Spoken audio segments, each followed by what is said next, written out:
آسمان سے پانی گرے، رطوبت کی شکل میں گرے، لکوڈ پتلا ہو کر گرے تو اسے پانی کہتے ہیں، جمع ہوا گرے تو اسے اولا کہتے ہیں، زمین پر گرنے کے بعد جم جائے تو اسے برف کہتے ہیں، گرنے کے بعد اگر بہنے لگے تو اسے نہر کہتے ہیں، اور بہنے کے بعد اگر کسی مرکز میں اکٹھا ہو جائے تو اسے ساگر کہتے ہیں نا جی۔ آسمان سے گرا پانی ہے، جم کر گرا اولا ہے، گرنے کے بعد جم گیا برف ہے، گرنے کے بعد بہ گیا نہر ہے، اور وہی پانی کسی مرکز میں رک گیا ساگر ہے، سمندر ہے۔ مگر اگر عقیدت کی نظر سے دیکھا جائے تو پانی اور بھی ہے، وہی پانی اگر دہانے مبارک رسول سے نکلے تو حضرت علی کے لیے آب شفا بن جاتا ہے، اور وہی پانی اگر انگشت رسول سے نکلے تو آب رحمت بن جاتا ہے، اور وہی پانی اگر اجمیر کی دھرتی پر خواجہ کے چھوٹے سے کٹورے میں آ جائے تو اسی کو آب کرام بن جاتا ہے۔ جو پانی خواجہ کا کٹورا دیکھ کر اپنے آپ کو روک نہ سکے، وہی پانی تو وہی ہے نا، وہی پانی نہر فرات میں اگر لبے علی اصغر کو پیاسا دیکھ لیتا اور حضرت علی اصغر اشارہ کرتے تھے تو میرا یقین کہتا ہے کہ کربلا کے میدان میں بھی پانی اپنے آپ کو روک نہیں۔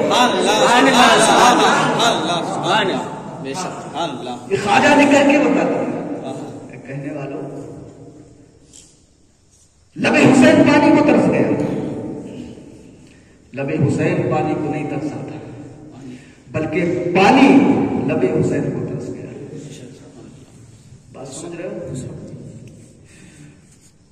اب حضور خواجہ غریب نواز خون نما صادق غوث پاک رضی اللہ تعالی عنہ ارشاد فرماتے ہیں کہ اگر صاحب دل بننا ہے تو اصحاب قلوب کے پاس بیٹھو، اگر نیک بننا ہے تو نیکوں کی صحبت اختیار کیا، اگر اچھا بننا ہے تو اچھوں کی مجلس میں بیٹھا، اور اللہ والے وہ صحابہ قلوب ہوا کرتے ہیں جو خود بھی دل رکھا کرتے ہیں اور دل بانٹا بھی کرتے ہیں، دل رکھتے بھی ہیں، دل بانٹتے بھی ہیں۔ ایک مرتبہ کا واقعہ ہے، خواجہ غریب نواز تشریف فرما ہے، بیٹھے ہوئے ہیں، ایک ہندو جوگی ان کے پاس آتا ہے، آنے کے بعد سامنے بیٹھ جاتا ہے، خواجہ غریب نواز کو جب دیکھتا ہے تو اصل میں وہ ہندو جو جوگی تھا اس نے اپنا لطیفہ نفس بیدار کر رکھا تھا۔ لطیفہ نفس سمجھ رہے ہیں؟ دل کی کھڑکی اس کی کھلی ہوئی تھی۔ اصل میں انسان کا جو جسم ہے اللہ نے بنایا ہے، اس میں 5 حاسے ظاہری دیے ہیں، 5 حاسے باطنی دیے ہیں، جن کو حواس خمسہ ظاہرہ اور حواس خمسہ باطنہ سے تعبیر کیا جاتا ہے۔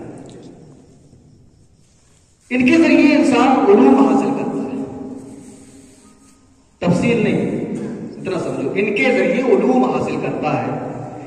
اور وہ جوگی جو تھا اس کے اندر بھی چیزیں تھیں، اس نے اپنے نفس کے خلاف عمل کر کے نفس کے خلاف عمل کر کے اپنی دل کی ایک کھڑکی کھول رکھ دی۔ اللہ تبارک و تعالیٰ نے اس کے دل کی ایک کھڑکی کھولی تھی جو عالم ناسوت کی طرف کھلتی ہے۔ عالم بھی 5 ہے، عالم ناسوت جس میں ہم لوگ ہیں، اس کے اوپر جو ہے عالم ملکوت ہے، اس کے اوپر جائیں گے عالم جبروت ہے، اس کے اوپر جائیں گے عالم ہاہوت ہے، اس کے اوپر جائیں گے عالم لاہوت ہے۔ سمجھ رہے ہیں؟ عالم لاہوت۔ تو اس جوگی نے اپنے دل کی کھڑکی اپنے نفس کے خلاف اعمال کر کے کھول رکھی تھی۔ وہ انسان کو، بندے کو دیکھ کر، اس کا ظاہر دیکھ کر اس کے باطن پر نگاہ ڈال دیا کرتا تھا۔ جب خواجہ کے سامنے بیٹھا اور بیٹھنے کے بعد خواجہ کو دیکھا تو اس نے کہا، اے معین الدین، تیرا جسم تو بندے کی طرح ہے، ایک انسان کی طرح ہے، ایک آدمی کی طرح ہے، مگر تیرے اندر پورا نور بھرا ہوا ہے. کہتے سبحان اللہ، سبحان اللہ. نور بھرا ہوا ہے. تیرے اندر مجھے لالچ نظر نہیں آتی، تیرے اندر مجھے کینہ نظر نہیں آتا، تیرے اندر مجھے حسد نظر نہیں آتا. اے معین الدین، تیرا ظاہری جسم تو انسانوں جیسا ہے، مگر تیرا اندر پورا نور بھرا ہوا ہے. دائیں دیکھا نور دیکھا، بائیں دیکھا نور دیکھا، آگے دیکھا نور دیکھا، پیچھے جا کر دیکھا نور دیکھا، اور کہنے لگا اے معین الدین وجہ کیا ہے؟ نور بھرا ہوا ہے، مگر مجھے سب سے زیادہ جو تعجب میں ڈالنے والی چیز ہے وہ یہ ہے کہ تیرا پورا جسم میں اندر تو نور بھرا ہوا ہے، مگر تیرے دل پر ایک کالا نشان ہے. کالا نشان وہ کیا ہے؟ وجہ کیا ہے؟ پورا نور سے معمور، نور سے پر، مگر تمہارے دل پر ایک کالا نشان، کیا وجہ ہے؟ تو خواجہ غریب نواز نے سنا اور مسکرانے لگے اور فرمایا اے ہندو جوگی، جو میرے دل پر تو کالا نشان دیکھ رہا ہے، خدا کی قسم اگر تو کلمہ پڑھ لے تو میرے دل کا وہ کالا نشان بھی مٹ جائے. جوگی پریشان حیران اور کہتا ہے معین الدین، نشان تیرے دل پر اور کلمہ میں پڑھوں اور میرے کلمہ سے تیرے دل کا نشان ختم ہو جائے، کیسے ہو سکتا ہے؟ خواجہ غریب نواز ارشاد فرماتے ہیں تو پڑھ کے تو دیکھ، اگر تو نے کلمہ پڑھ لیا تو تو میرے دل کا نشان مٹتا ہوا بھی دیکھ لے گا. تو جوگی نے کہا اگر ایسی بات ہے تو پھر کلمہ پڑھائیے. جیسے ہی خواجہ غریب نواز نے اسے کلمہ پڑھایا، لا اشہد ان لا الہ الا اللہ وا اشہد ان محمد رسول اللہ، تو جوگی خود بیان کرتا ہے اپنی زبان سے کہ میں نے دیکھا کہ معین الدین کے دل پر جو کالا نشان تھا وہ اس طرح سے ختم ہو رہا ہے جیسے جب کوئی لائٹ آتی تو اندھیرا بھاگتا ہے. اور وہ بیان کرتا ہے کہ جیسے ہی میں نے کلمہ پڑھا اور میں نے خواجہ کی باطن پر غور کیا، دیکھا، تو میں نے دیکھا کہ پہلے جو کالا نشان تھا وہ کالا نشان بھی ختم ہو چکا ہے، اور اس وقت معین الدین کا دل مثل آفتاب روشن ہو، مگر قدموں پر گر گیا. وہ جوگی قدموں پر گر گیا کلمہ پڑھنے کے بعد. اے معین الدین، وجہ ابھی تک سمجھ نہ آئی. آپ نے کہا تھا کلمہ پڑھنے سے داغ مٹ جائے گا، مٹ گیا، میں نے دیکھ لیا، مگر کیسے؟ داغ تمہارے دل پر ہے.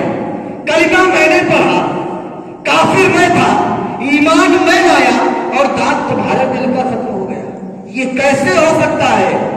تو خواجہ معین الدین مسکرا کر کہتے ہیں اے ہندو جوگی، تو جس وقت میرے سامنے بیٹھا تھا تو اس وقت صرف معین الدین کے سامنے نہیں بیٹھا تھا بلکہ آئینے کے سامنے بیٹھا تھا، اور میرے دل پر جو کالا نشان دیکھ رہا تھا وہ میرا نشان نہیں تھا، وہ تیرے کفر کا نشان تھا جو تیرے کلمہ پڑھنے سے ختم ہو گیا. سبحان اللہ، سبحان اللہ.